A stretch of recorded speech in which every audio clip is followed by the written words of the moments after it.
Hi, welcome to the first podcast episode from Founder Labs. At Founder Labs, we are dedicated to empowering early stage founders with the right insights, visibility, and resources to grow and scale their ventures. So today we're excited to welcome Ashutosh Agarwal, Chief AI Officer at Scriptonics Solutions, as our guest. An IIT Roorkee alumnus with over 25 years of global experience, Ashutosh has partnered with business leaders and investors worldwide to build high-impact AI and data-driven solutions. His work spans leading global publishers, banks, and pharma companies, as well as Silicon Valley companies, deep tech and health tech startups, with leadership roles at Patni Computers, Global Logic, and iDream Career as CTO across the US, UK, Philippines, Singapore, and India. The objective of this podcast is to bring real-world insights, experiences, and expert perspectives to help founders navigate the challenges of building and scaling innovative ventures. And today's conversation with Ashutosh promises to do just that, exploring how AI and data can shape the future of entrepreneurship. So, hi, Ashutosh. Thanks a lot, Anuradha, for the kind introduction. Thank you. Yeah, it's Good a morning. wonderful profile, and I know that we have a lot to gain from your insights. As I said, I've already been following you on LinkedIn, and I can see the posts that you put up. So they're very helpful. So I'm sure our audience will feel the same at the end of this conversation. Thanks a lot. Thank So you. yeah, so let's start with the journey of Scriptonics, and I've seen that it's also had some major pivots, right, from what it started and then what it evolved into. So if you can talk about that, because that's something that will resonate with most founders and people who are whether they're planning to start something or they're already in the middle of it. So how do you know when to pivot? So what is your current focus at Scriptonics? How did that come about? So if you can talk about major pivots at Scriptonics and what are the problems that you're looking at solving right now? Right. So Scriptonics started more as a passion project in EdTech. So we wanted to kind of solve the problem where a lot of youngsters that we see 5 to 15 years are kind of hooked on to the screen most of the time, right? And we wanted to kind of reduce that bad screen time into a more productive screen time. So what we did is we started creating content in the areas like futuristic technologies like AI, as well as talking about culture, design, art and design, right? And kind of meshing the human instructor kind of led content with the AI content that we could generate using a lot of tools which are out there. So these were kind of curated into short courses. Which were more self-paced, very affordable mass offering kind of a thing, like 250 rupees per course. But what we found was that because these were self-paced, a lot of parents didn't had time to kind of spend with the kids, even though they wanted to, but work pressures and a lot of other things probably didn't allow them to do it. And therefore, the GTM costs for us kind of increased a lot in that venture. So even though the adoptability started, there were few early adopters, but when we back calculated, we understood that it would be very difficult to make it a profitable venture at scale. So that's where we thought, let's take a hard pivot. And it's always difficult for any founder to kind of do that, right? So we kind of then moved into utilizing a lot of experience that I come with in the industry, right? And therefore I kind of thought that why not start helping a lot of startups. There's a good startup ecosystem in India now. Why don't I kind of go and start helping the early stage and very early stage startups who can't afford the full-time tech leadership, but probably still need it. So can we provide a fractional CTO kind of a role to them? So that's one offering that we started with. Another lot of things that lot of times what is happening in the kind of market as of now is confusion about AI, what to do, what not to do, right? So we started with the SME workshops on AI for these founders, and particularly non-technical founders kind of resonated well with this. And then because education was always in my mind, and we wanted to kind of help the schools, and there's a new data protection bill which has also come in. So we thought we will offer a technology and data audit solution to the schools and a little bit on the learning outcome dashboard. So that's the third offering that we have. That's great. That's quite a lot. And so let me start from the first thing. What is a fractional CTO? I've seen that, you've earlier written about why even ed tech and educational institutes, even schools need a fractional CTO. So what is a fractional CTO? Who needs one and why? Right. So let's break it down. I think anyone who has any founder, whether it's a school or whether it's a fintech or whether it's kind of health tech, right? Any founding team which does not have a technical founder generally kind of struggle with taking the technology decisions early on, right? They're well expert in their domains. They're not sure how to kind of go with the technology. So they either end up outsourcing a lot of it to a vendor company, which they have to trust them fully, or they kind of bring in one or two people as a freelancer or as a full-time employee, right? Who are very kind of early in their experience, and they end up making a lot of costly mistakes even though they think at that time that they're saving money.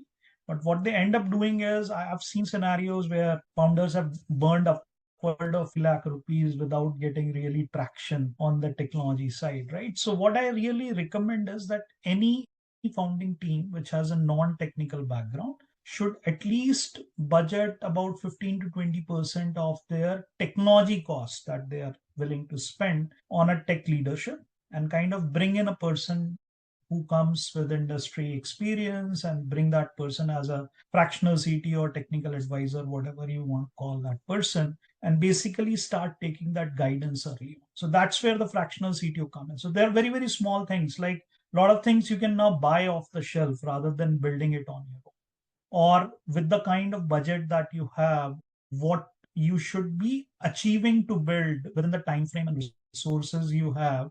Because we know that founders get very passionate about what they're trying to solve, but then not everything can be solved with the amount of resources that they're there, and time is critical, so you don't want to kind of end up spending everything out there, right? In the wrong things. So focus on what is really the MVP, what are the skill sets you need for that, where can you get those skill sets quickly from. So those kind of very critical decisions early on the technology side, this fractional CTO role can help. Yeah, I think, that's very valuable advice for startup founders because in the early stage, I'm sure every paisa matters, right? Whatever you're investing. And Yeah. we tend to place a lot of trial and error, the romance of trial and error, right? It's an adventure.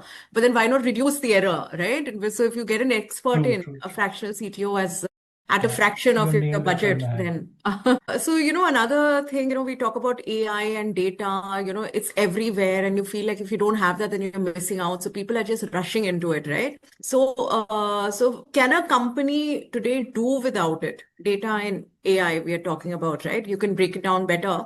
And what are the questions to ask before you get started on this journey? Sure. So I think it really depends on the stage of the company. But one thing is for sure, that current stage, no one can really get away from AI, right?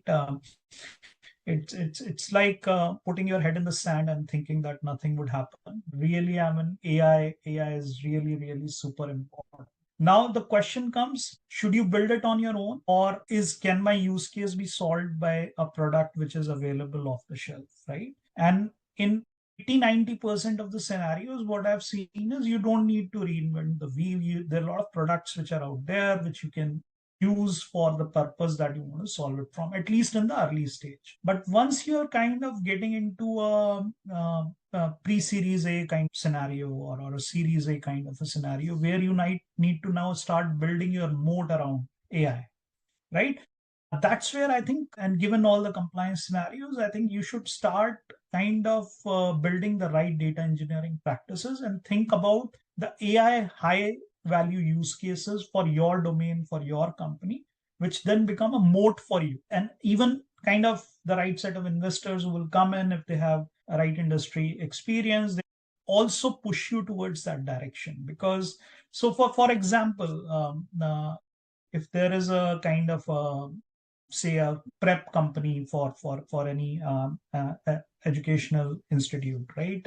Say someone is preparing you for JEE or kind of NEET. Can you do a individualized learning program using the AI? Or say if you're a fintech company, can you create something like a deal intelligence, right? Which basically do the matchmaking of kind of a thing. So those moats need to start getting built at that stage. And that's where the data engineering becomes super important as well. Unless you have the right set of data, you have kind of curated it well, it's in the form that it can be utilized for AI, you really won't be able to solve the problems. So short answer, yes, super critical. Do you need to build it on your own always? Not necessary. I mean, most of the time you will find off the shelf product. Yeah. So I guess a fractional CTO will be able to guide best, right? At what stage you need what, and Yeah, someone who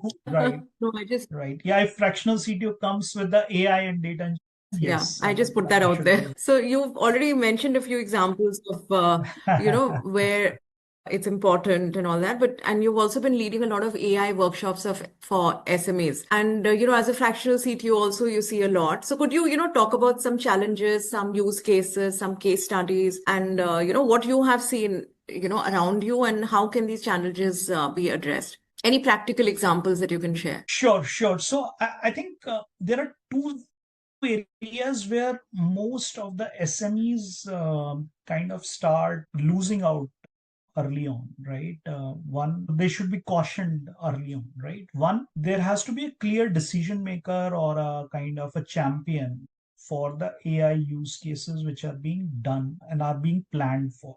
Because with all the buzz around it, I think it's very easy to get sucked into it. Everyone talking about it. Let's do something. Let's do something. And then you kind of start doing something which is not of great value in your domain, right? So one thing is you need to have a champion or an AI leader. The second thing is we kind of underestimate the amount of money that is required to kind of build these use cases, because even with off the shelf product, the API costs could be so high that if you don't control your use case in the right manner, you would end up spending a lot of money, right? And then the third thing is the data itself that I was talking about, that if you're kind of building your own product or even using off the shelf product for customization, can you have data for it, right? And then guardrails become very important for the company's perspective. So for example, I was looking at one of the voice AI solutions, right? For the German market, there's a lot of compliance around GDPR and kind of thing. And even in India now that is becoming relevant because there's a data protection bill out there. So even if you build that IBR solution, which kind of hooks into an LLM, like you're using OpenAI APIs to kind of do those conversations via the AI bot that you've built, you could easily falter into a product journey which kind of moves into a direction which was not meant for that business use case, and could create problems. Or whatever child comes in and starts talking to that AI bot, right? So how do you kind of build those guardrails? Or do you have enough data using which you're building your RAG solutions or vector databases so that you can customize those AI bot responses according to that? And this is a very simple use case still. There could be very complex ones. Yeah, guardrails are very important, really, and to be able to anticipate what could happen and what could go wrong, and to protect oneself against it. Recently, the government has announced a 1 lakh crore research, development, and innovation fund for the private sector to support deep tech startups and sunrise sectors in the private sector. So, what is your view on this? How will this add value? So this kind of creates a huge opportunity now for the startups. I was at the TiCon last week, and then recently our Prime Minister, Mr. Modi ji, basically announced that RDI fund 1 lakh crore, right? And what that allows, way it is being kind of channelized is very interesting as well, because government is not taking a decision. The second level fund managers, the approach to which fund managers will be announced in next few months. But once they start taking that decision, the patient capital which is required in the early stage deep tech startup will come in. Now, that's where I think the tech leadership becomes even more important, right? Because a lot of these startups will start going through the incubators and the accelerator programs. And now that they have this patient capital, actually they can invest in that experimentation for different areas that they are working in. So this should be a game changer, and I think a lot of value should come out in next 5 to 10 years, because we have to be patient with the outcomes as well. It's a patient capital. The outcomes will also come in a little bit of time, but I think this should give a lot of room for deep tech experimentation in the. Yeah, that's great. Exciting times ahead, looks like. So, you worked with Silicon Valley startups and, across the world. You've also, you've been working across the world with deep tech and startups, etc. And you're familiar with the Indian landscape, where we value jugaad a lot, right? And besides, of course, deep expertise in a lot of sectors. So, do you see a difference, in terms of culture or approach, and what are the pros and cons, since you have this worldview? Yeah, so I think one of the things that is easy, say in Silicon Valley, is the capital opportunity itself, the patient capital, and I hope the RDI fund now changes that, at least on the deep tech side. But even for other startups, it's kind of easy to raise kind of money there, and the market availability is high, right? So the market size, it's the paying market size, because whenever we say the market, I think we should not get confused it use it with the population size, because we could have huge population but very small number of people are willing to pay for the product, right? Where US and a lot of other European markets, they're kind of the paying market. So they kind of give you a lot of access to the paying customer, which kind of creates a huge market. So which becomes easier for them founders to quickly show that progress from the revenue perspective. Now in India, I think we have traditionally been a services kind of an industry, right? Serving those product companies in Silicon Valley or elsewhere in the world. And what that has given us kind of access to is a lot of talent pool, which is available.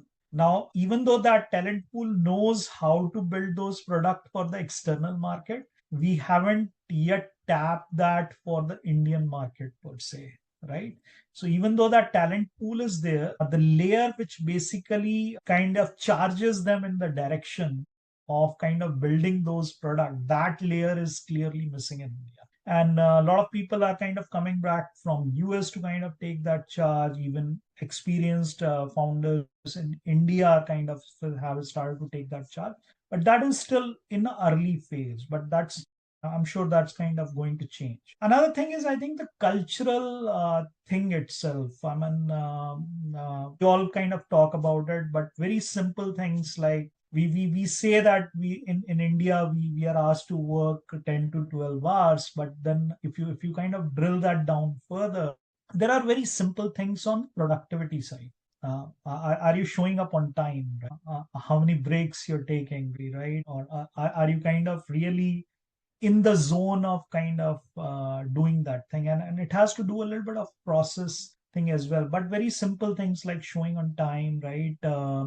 Uh, the kind of making sure that others time is respected, right? Those kind of simple cultural values, and then willingness to take risk. I think that is also changing a little bit. So now Gen Z is more willing to kind of take risks, which is a good thing, and teaching us a little bit of things as well. The old people in here, but anyone who's coming back knows how to kind of take risks, and that should change. Those things, but those are the cultural differences. But market size and the capital is primary thing out there. Yeah, no, these are some great insights, especially, respecting people's time and very basic things, but which go a long way. And the risk-taking ability, which I think, yes, the new generation it comes easier to them than, with us, I suppose. Yeah. So, Ashutosh, you've also talked about, as opposed to unicorns, you've talked about indicorns, right? Profitable, capital efficient ventures. So, could you explain what that means? So that's a simple math actually. If you start thinking about it, now there are about 170 to 180,000 recognized startups in India, DPIIT, right? And there are probably a couple of lakhs more outside of that. Now, about 10% of them gets incubated, right? And probably 2 to 3% of them cross a stage of Series A. And then very, very meager number, probably we only have probably around a little more than 100 unicorns, right? So the success criteria is pretty huge, and everyone is aiming for that moonshot. But if you convert it into another set of numbers, where say you could create a startup worth 100 with say 20 to 40 crore kind of a revenue range, and that could have been just created by one single check of say 2 to 5 crores. This startup could have been created in multiple domains, multiple kind of ground level problems which could be solved, and each of them could end up employing say 100, 200 people. And if you create 75,000 of such startups, right, you're talking about a massive job creation opportunity. You're talking about 25 to 50 lakh jobs over next 5 to 6 years, and a lot of people kind of participating in in lot of startup success stories. Compared to if say unicorn, if one unicorn employs say about 10 to 3,000 range, there could be a big range. Even if there are say 100 such unicorns, probably the employment impact is kind of similar, but if you do both of them in parallel, you've just doubled the job creation opportunity, right? And then there are a lot of those successful entrepreneurs, people will start believing in the success of entrepreneurship a little bit more, and more people will kind of get into that circle, and they would then start contributing back because they would have tasted that success, even though it is just an indicorn. But if we start celebrating them, then that kind of capital, it becomes a very, very good cycle in that sense, and could create massive employment. Yeah, that's wonderful. Like more power to unicorns. And what we forget sometimes when we're talking about AI and tech and market capturing and things like that, we forget that everything actually starts with one big idea or one small idea, right? So how important is creativity in an entrepreneur's journey? Being in the flow. Right, right. So creativity has a lot of aspects to it. One is what a designer brings in on the table, right? Or a product kind of designer is kind of doing it, which is at a product level. But how I see creativity of an entrepreneur is a little bit differently, and because what I think is entrepreneurship is more of an art as well as it is a science, as much as it is a science, right? So there are a lot of data driven decisions, but sometimes the data is incomplete, or most of the time the data is incomplete. And how do you then take creative decisions, so as to say, to kind of start making the things happen? And then another thing is kind of keep moving step by step in a direction, right? In India, few people might call creativity as jugaad as well, but I kind of like to keep that a little bit separate, because jugaad is good in certain scenarios, and the first kind of startups that becomes a little bit difficult. Creativity for me, I think, just to kind of give you a short answer, is keep taking decisions based on what direction you want to take your startup to, and your team is very helpful in that. And there's a lot of gut level decision that an entrepreneur has to take. Now, to few people, it might look like a creativity, but it's like just a day-to-day job that an entrepreneur has to do. Right? Not Yeah, I sure if guess that. that was Hmm. that was what you were looking for from creativity, but of course, I mean, creativity could have a different gamut just from the product design perspective as well, which is very different. No, no, you're right, because it's you have to be in touch with yourself and what's inspiring you to even trust your gut. It takes a lot of work to be able to trust your gut also, to be in touch with your thoughts, your ideas, and things around you, what's inspiring you. All that's very important. So yeah, trust your gut, I think, is that gut instinct is very important, like you're saying. So, in your downtime, Ashutosh, we've talked about so many things, that you've shared your insights on. I just want to know what you do in your downtime. So any book recommendations for entrepreneurs, something that you keep going back to, or something that's currently on your bedside that you're reading? So, two books that inspired me early on when I was starting my journey, right, 25 years back. two books which I still kind of take lessons from. One is The Goal, which basically talks about the weakest link in the chain, and that kind of always helps me kind of understand where are the risks in what we are doing, and how to kind of keep an eye on that weakest link in the chain, right? And kind of keep working towards that, because that will kind of create the throughput of the productivity. The second is more for being kind of keeping yourself relaxed and larger meaning of life, which is Tuesdays with Maury. I kind of that's really not a startup book, but that's just to keep you grounded in whatever you're doing, and whatever, if you achieve or not achieve, right, kind of keeps you grounded. Lately, I think there's a very interesting book, Atomic Habits, which kind of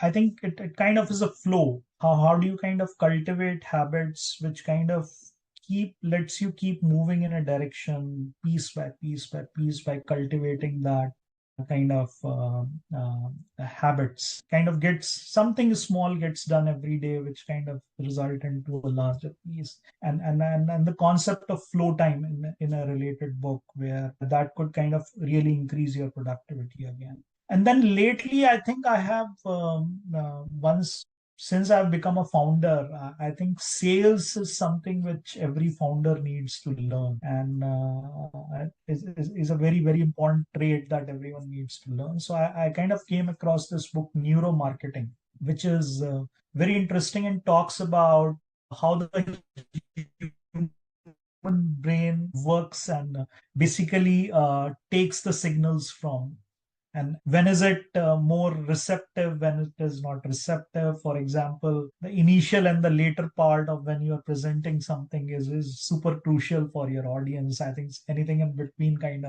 of tend to calm down their brain, and they're not listening that much, right? And so very, very interesting concepts related to the sale, how to kind of start thinking about the sales process when you understand how the human brain kind of receives the signals and the messaging.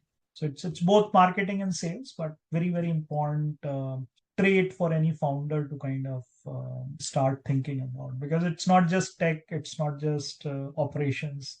There's a lot of sales which will drive your success. Yeah, and there's a lot of stress these days on psychology and a lot of stuff, so it's basically behavioral science and everything, it all gets into play when it comes to sales, really. And Atomic Habits, you mentioned, that's one of my just Yeah. favorite books.